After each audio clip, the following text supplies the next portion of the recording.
My name is Joey Johnson. I'm Chief Information Security Officer with Primis Health. So with my team, we oversee all things security, governance, risk and compliance, identity access management and security services, security architecture and engineering, both within our applications development teams and our traditional architecture teams, as well as the security operations and monitoring team. When we think about outsourcing security, it's a big question today. I think most organizations are faced, unfortunately, with the same challenge, which is there's just not enough good security personnel out there to do what we need them to do. You've got to get them, and then you've got to retain them, and it's a very, very competitive market.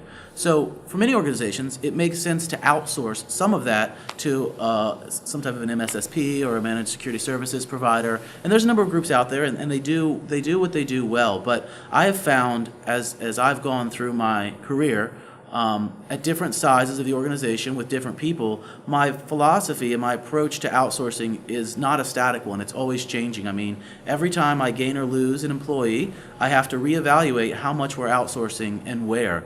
The thing that I've found most relevant to building a manageable, tactical, effective security practice is that the MSSPs are very, very good at identifying traffic patterns and malicious content that is known to be bad no matter where you go.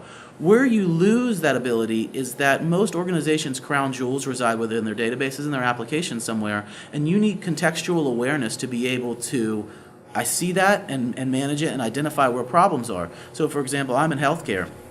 And if I have Dr. Julie and she logs into a healthcare applications and looks up 500 records, is that a problem or is that not a problem? Well, it depends on who Dr. Julie is and what she's doing, and that may be okay and it may not be. But the point is, even if it's a bad activity that she is doing, no MSSP is ever going to catch that or see that. It's not going to throw up an antivirus alarm. It's not going to throw up an alarm anywhere that somebody can react to. You can only get that kind of contextual awareness with your own personnel who understand the business.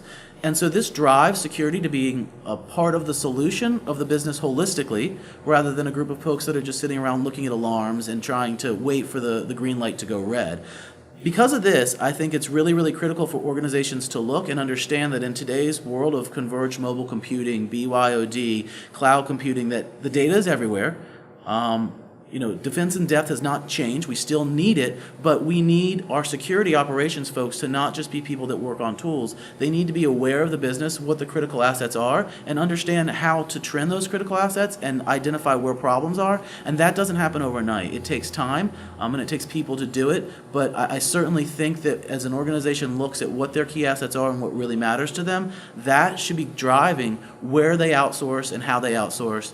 Additionally, looking at the type of people that they have working with them. So if you have folks who know how to collect logs and analyze them, very good. If you don't, you may want to consider more heavily outsourcing that functionality, because even though you're not going to get 100% security, you're going to get a lot more wins, and let the people that you have be focused on what matters specifically, uniquely to your organization, and let the MSS handle all the other stuff.